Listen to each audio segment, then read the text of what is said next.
Bueno, y hablando de utopías y de ese deseo de mandar todo al diablo, de rehacer la sociedad, de rehacer la vida, creo que una de las confrontaciones que han tenido los historiadores y sociólogos de mayo del 68 es preguntarse qué es la utopía hoy. Y me temo que se han dado cuenta, como muchos otros realistas, que la utopía nunca ha tenido lugar en el mundo, que si hay algo peligroso es cuando la utopía se realiza, porque eso ha conducido a los hornos crematorios, a los campos de concentración, a las hogueras de la Inquisición, etcétera, etcétera, a todas esas malditas revoluciones, incluida la revolución popular y cultural china, que masacró durante un cierto tipo de años millones de chinos, pero como los chinos son tan numerosos en el mundo, ¿quién iba a echar de menos a esos millones de chinos masacrados por Mao, el del librito rojo? No de petete, pero sí que leían en la chinoise los burguesitos de mayo del 68.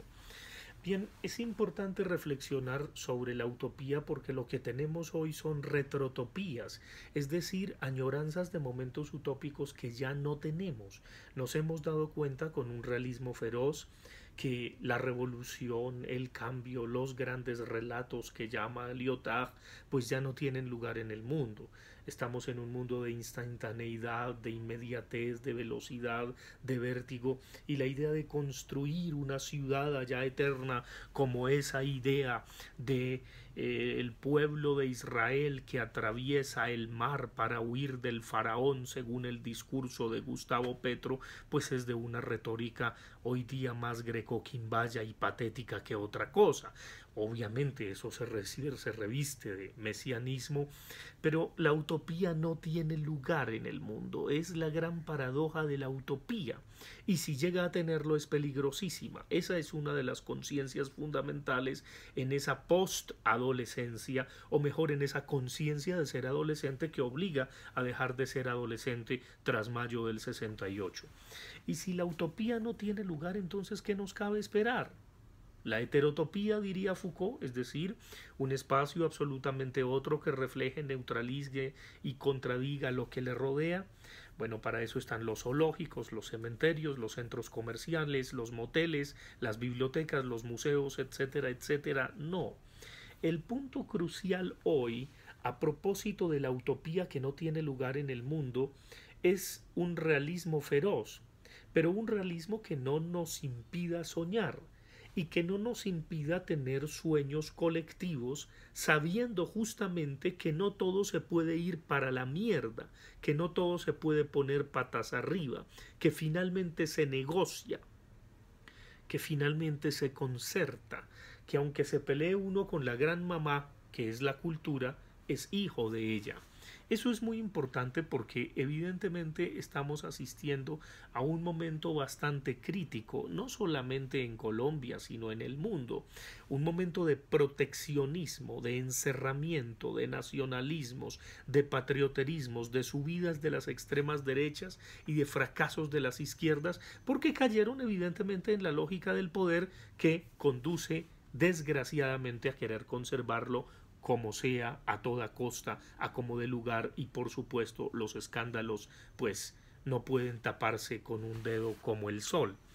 En ese horizonte, ¿quién nos da utopía hoy? ¿A quién le creemos con su famoso Give me a dream? Véndame un sueño, deme un sueño. Cada 4 años en Colombia los políticos nos dicen el cambio es ahora, llegó la hora de la esperanza, cómo combatir la corrupción con la fuerza de la esperanza y cómo logramos esa maldita, perdón, bendita fuerza de la esperanza, pues votando por mí.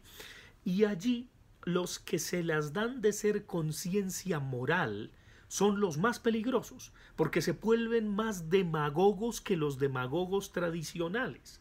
Son aquellos que dicen, no, yo soy apolítico, yo no creo en la política, pero son los que más componendas y juegos al interior del campo político hacen para conquistar una posición, así sea para servir o para pintar de fachada el Congreso y para sacar lo mejor del Congreso.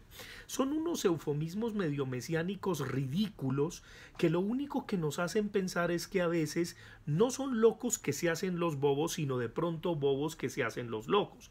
Evidentemente los profesionales del campo pues pues esos ya son profesionales de la tramoya, de la palada, de la tajada, de la mordida y de la corrupción. Estos hasta ahora están viendo que lo inevitable está como atravesar el Mar Rojo del pueblo de Israel para unirse mutuamente huyendo del faraón. Bueno, he ahí los problemas de la utopía.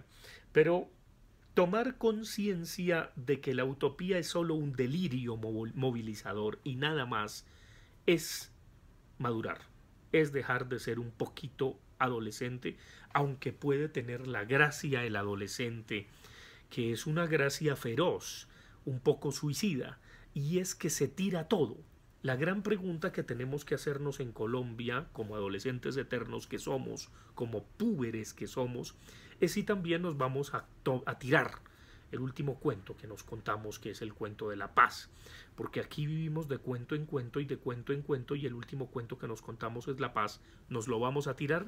He ahí la pregunta que vale la pena despejar